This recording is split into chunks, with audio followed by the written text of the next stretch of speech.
Hello, friends. This is Dave Hurwitz, Executive Editor at ClassicsToday.com, here with a little chat on major composers who had a really terrible sense of musical timing.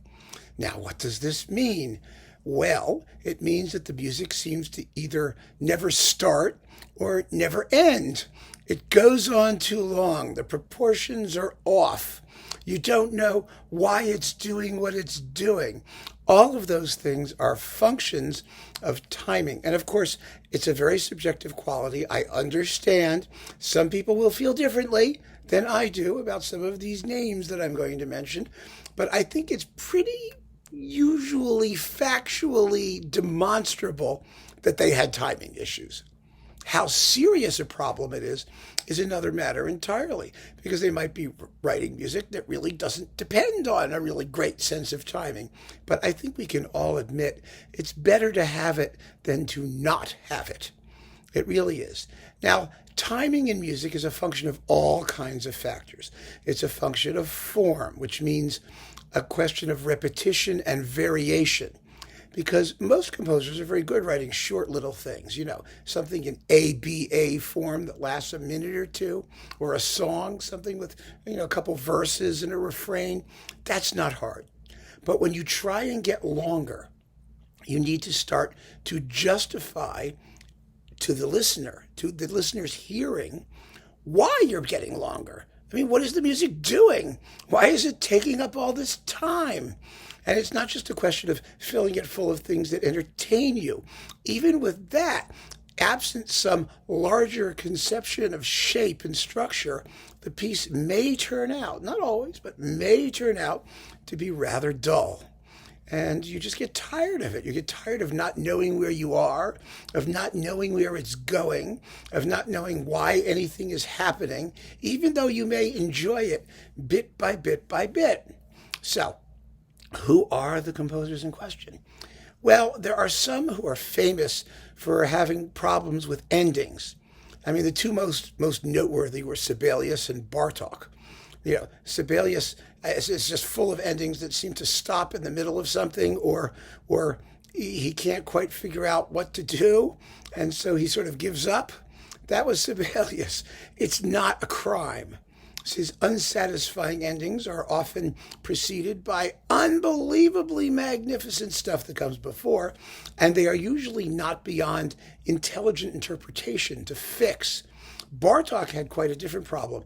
Bartók wrote alternative endings for all kinds of pieces, right? For the violin concerto, for the first piano concerto, for the concerto for orchestra, because he just wasn't sure how to stop and what to do to sound convincing. One of the most unsuccessful of Bartók's endings is the end of the finale of the fourth quartet, which is just such a cool movement, but it returns to the end of the first movement for no particular reason. Another very unsuccessful ending is Bach's B minor Mass, which sets the Dona Nobis Pacem to the exact same music as the Gratias Adrimus Tibi. Some people say, well, that means that the thanking the Lord and the prayer for peace is answered with the music of the Gratias. I think that's nonsense, but you may disagree. The bottom line is it's the same music we've heard before with different words, and it's not even the most interesting music in the B minor Mass. I mean, the idea that Bach could do something, that wasn't just perfect and supernaturally amazing may come as shocking. But every composer runs into these issues at one point or another, and some are more successful at resolving them than others. I mean, Bruckner. Think of Bruckner. Oh my God, 57 versions of each symphonies. That's a question of timing, of proportion. Bruckner knew very well what kind of proportions he was shooting for. He just didn't always know how to get there. And it took a lot of attempts sometimes before he did. And then once he did, nobody liked what he did, so he deproportioned himself. In some of his last versions, thanks to his buddies, they messed up the proportions all over again. It's really a tricky problem. But I have in mind three composers who are, I think, locus classici or classices or whatever you put it in Latin, absolutely ideal examples of composers with no sense of timing, a defective sense of timing. And it doesn't take anything away from them, because I love all three. But you just have to recognize it when it happens. Composer number one, who was an absolute disaster when it came to timing, was Liszt. And Liszt had an excuse. Liszt's excuse is that he was doing new things. He was experimenting with form.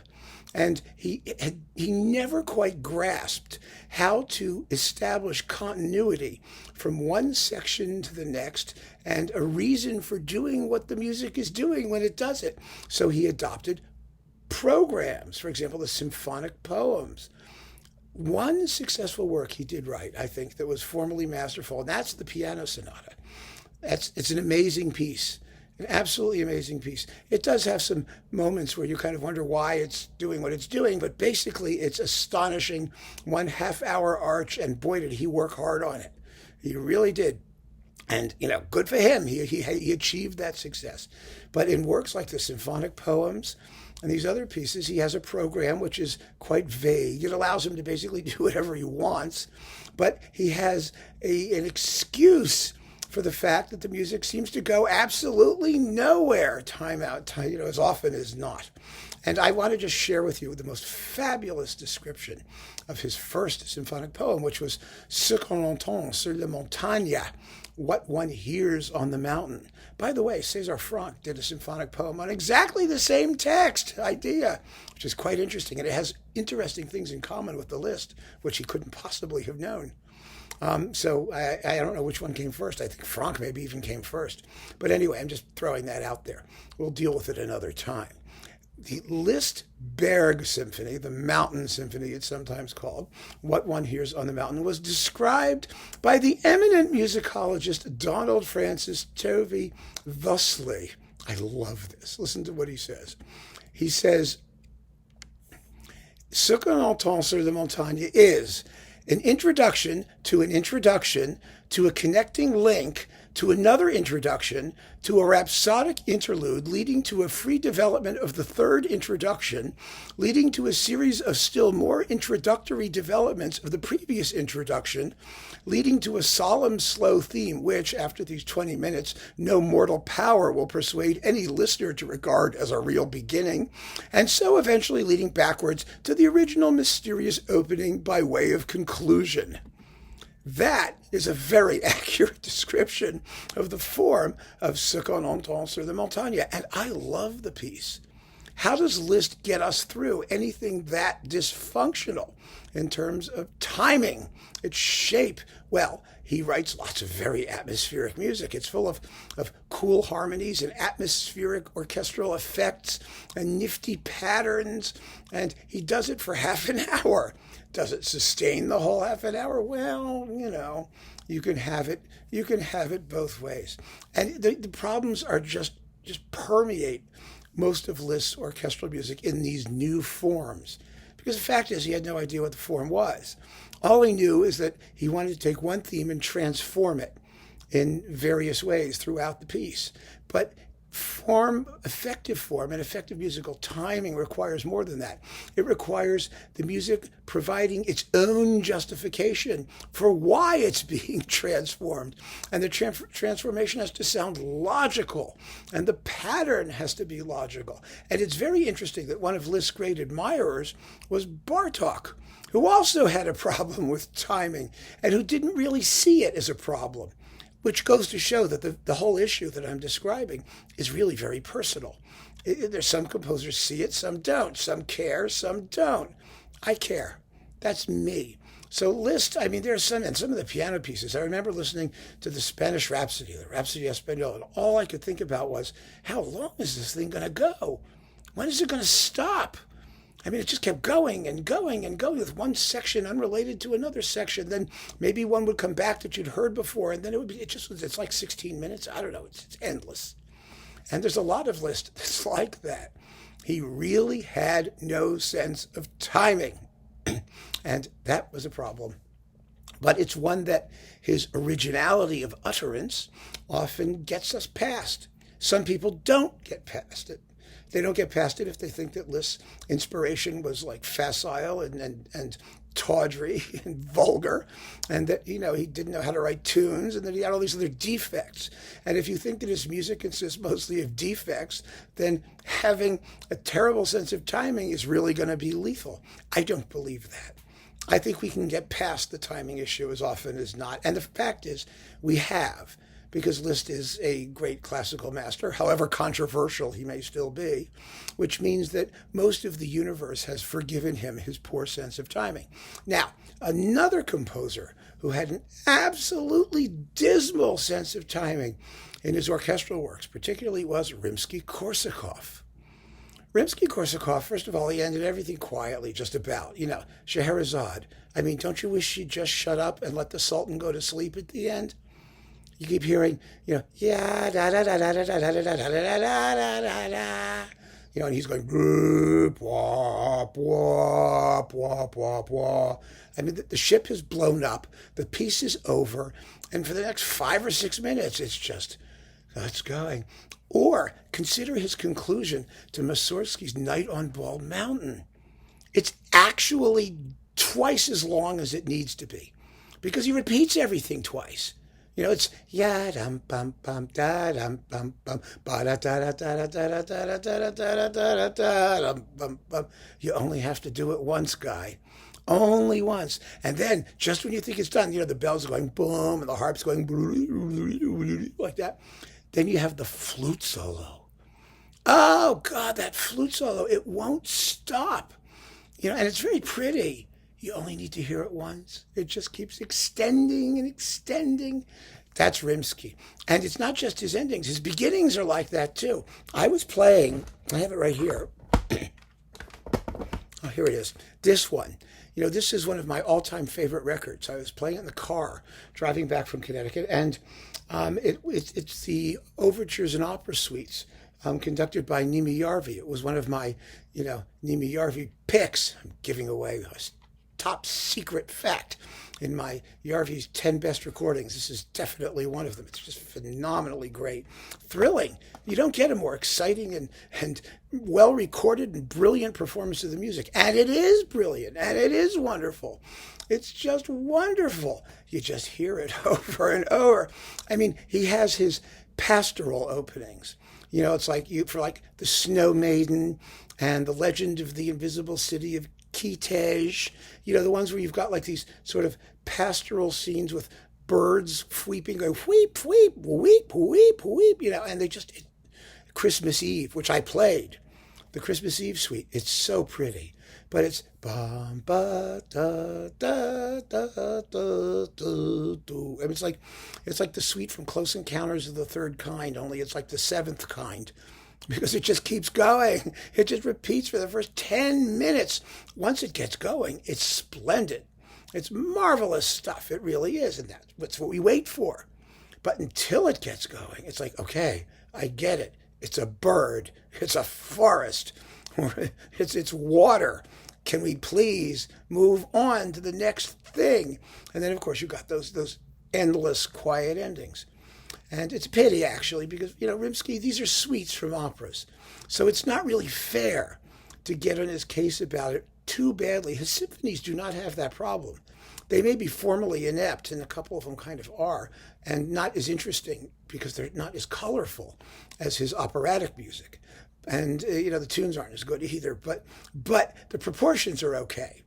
He knew, when he was writing a purely abstract piece that he needed to sort of, not futz around too badly. But these opera suites, the music is theatrical music. It's written to be accompanied by some sort of visual element, and often voices as well, singing on top of it. So when you take the voices out, maybe there just isn't enough musical substance to justify all the repetition. All of those issues are legit. And I'm sure that that's what Rimsky-Korsakov would tell us, as he said that, that I'm a complete moron for suggesting that he was anything less than fabulous, because he really thought he was fabulous. Remember, he wrote an entire orchestration treatise with examples drawn only from himself. So, I mean, he wasn't modest about his abilities, but that also sort of indicates what his abilities were. How does he get around the timing issue? He gets around the timing issue because the orchestration is so marvelous. Because the sheer sound and atmosphere that he manages to conjure up is stupendous. And so we forgive him. I forgive him. I love those pieces. But you have to be a little indulgent and just smile and say, okay, we have to sit around for the first 5 minutes or the last 5 minutes and just let him make himself happy however he wants to, because the timing is just messed up in some of those pieces. Even the Russian Easter Overture, it has that fabulous ending. I mean, the stuff just keeps coming around and around. It doesn't need to. That's why people cut it. It gets cut. People make cuts eventually. If you don't get on with it soon enough, someone's going to get on with it for you. Even Stokowski cut the ending of it, because it's like, how many times can you hear the bell thing? Da da da ba ba da da da ba ba da da da da ba ba ba ba ba ba ba da da da da da da ba ba ba ba ba ba ba ba ba ba. And it's not always the quiet stuff. It really isn't. There's that, what is it, the procession at the end of the Snow Maiden with the trumpets going dum ba dum ba da da da da da da da dum ba dum ba da da dum ba dum ba da da. I mean, that fanfare. You hear it 400 times. How many times can you hear a fanfare? Well, evidently, Rimsky-Korsakov is going to find out. So we love him anyway. The music is bright as a picture postcard and tuneful and delightful and badly timed. So, last but not least, oh yes, I was just pulling out this box. This is Richard Strauss, the major composer with the worst timing of any of them. He was unbelievably bad. And this is really kind of, even his father said to him, around the turn of the 20th century, he was saying to Strauss, can't you end a piece loudly? Can't you end it with, you have to write these long, drawn-out, quiet codas? The most horrible, actually, is the ending, probably, of Ein Heldenleben. Because, Ein Heldenleben, you've got the hero, and then the critics, and then his girlfriend, which is just the most annoying violin solo in the entire repertoire. And then you've got the love scene, and then you've got the battle, and then he wins the battle. So then you have his works of peace, which is Strauss writing his own greatest hits. And even that isn't enough to stop it. No, the hero has to withdraw from the world and have revulsion at all materialistic things and just die endlessly. Don Quixote dies endlessly. And so it goes on and on and on in these symphonic poems. I mean, the Alpine Symphony. Oh my God, it's interminable. Finally, when he does do a loud ending, it's well, Till Eulenspiegel is compact. Don Juan is compact. I mean, not everything has this problem. Not everything. The Sinfonia Domestica does not have that problem. The Sinfonia Domestica has the problem that until you get to the ending, you have to listen to the rest of it. The ending is marvelous. The final fugue of the whole hubbub in the house, fantastic. The last 10 minutes or so, just marvelous. Unfortunately, you have 30 minutes of, Strauss doing his impression of Liszt's Ce qu'on entend sur la montagne, an introduction to a thing, to another thing, oh gosh, it never gets started. So that's, that was Strauss. And the worst thing about Strauss, absolutely the worst, is in the operas. Because Strauss operas always have the same issue at the end, which is that once the plot stops, the singing begins. He gets through the story as quickly as he can so that he can just pose everybody and let them sing endlessly. And it's really very funny because you can't cut that part out because it's the best music in the opera. But nothing happens. The story's over. And you still have 15 minutes to go. I mean, think about it. Think about the trio at the end of Rosenkavalier. I mean, Baron Ochs has been humiliated, and you've got Sophie and the Marshal and they're all just sitting there singing. I mean, they just keep singing. They just don't stop. They just keep singing. And even after the Marshallin does her ya, ya, and goes away, the two of them sit there and they keep singing. And it's endless. Or, I mean, Salome's final scene, which is really actually a parody on Brunhilde's Immolation, which is another one of those endings that goes on way too long. You've got Brunhilde singing to her horse, which is the greatest aria ever written to a horse. And Strauss said, I can top that. I'm going to have her stand there for 15 minutes and sing to a severed head. That'll get you. I mean, but it's kind of long for what it does, don't you think? But look at Ariadne of Naxos.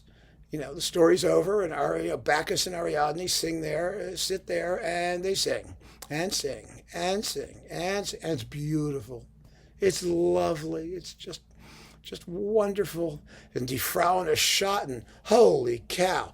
I mean, no one even knows what happens in Die Frauen Schatten, but, he turns to stone, and then he unturns to stone, and then Barak finds his wife, and they're together, and then the two couples come forward on the stage and stand there and sing endlessly about the joys of domestic felicity while the unborn children are yakking from behind the stage from inside mommy's womb. And that goes on for 20 minutes. And there's nothing happening there. It's over. It was over. It was over when the nurse got zapped and sucked away in the boat, and the stone thing happened, and Kaikobad did whatever he was going to do, and the fountain of death went up and down. There's all kinds of fun things happening. But the singing doesn't really start until all of that's over. And Strauss, who was nothing if not extremely self-aware, surely knew that he had this issue with timing. I mean, beginnings and endings, he has issues with timing.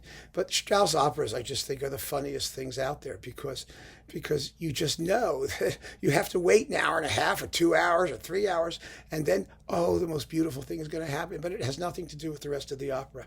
I mean, he even late in his life, the closing scene from Capriccio, oh boy, is that endless, isn't it? I mean, the Countess or whatever she is, the Duchess or she's sitting there just singing about how she doesn't know what to do. I mean, that's what she's talking about. And she's waiting for dinner. The opera ends with, Madam Dinner is served. But for the 15 minutes before that, 16 minutes, she's just talking about how she doesn't know what to do. And neither do we, because it won't stop. It just keeps going. It's unbelievable. But that's what Strauss wanted to do. Strauss loved music, and he loved absolute music. He really did. But he didn't write any absolute music after he was mature. He wrote either operas or symphonic poems to texts. And so he was always looking for reasons to extend things so that he could do something that wasn't directly related to anything as vulgar as actually illustrating. He wanted to write abstract, absolute music, but the context was all wrong. And so his sense of timing was totally off. So, it's really fascinating. And I love Strauss. You learn to forgive him. You forgive him because the music is so beautiful. And that's all it needs to be at the end of the day, right? I mean, if you want to think about it as structurally successful, well, then go watch somebody else because you're not going to hear it from Strauss. But I wanted to mention this because it's a fascinating problem in musical aesthetics, and one that has no easy answers. And like I said, different people perceive it differently. So, you might not even think it's the problem I think it is. It's entirely fair for you to say, nah, it's not a problem, or I don't care. I mean, we're all within our rights to take it however we want to take it. But I think, and I truly believe, that Liszt and Rimsky and Strauss had serious timing issues. And there may be other composers or works that you think have, just major timing issues. And I would be very, very curious to know what they are.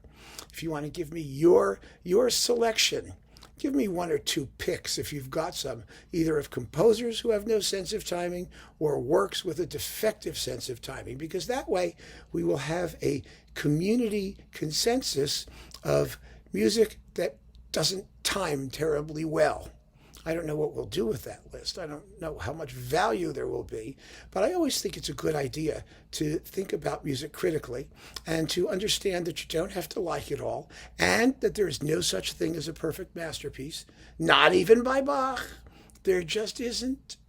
I mean, everything has its pluses and minuses, and everything has its strengths and weaknesses, and not every composer was as good at doing everything all the time. Even the super duper, really unbelievably great ones, they just weren't, because they were only human. And I think that that's a very healthy way to approach the music, and to understand that if something strikes you as odd or you don't like, it's fine. It's fine to feel that way. Some of the faults just become more lovable. Some of them become interminable, and you just decide never to listen to the bloody thing ever again. And there is no right or wrong. So keep on listening, folks, for just that reason. And find those composers with their defective timing and tell me who they are. I'm curious. Take care, friends. Bye-bye.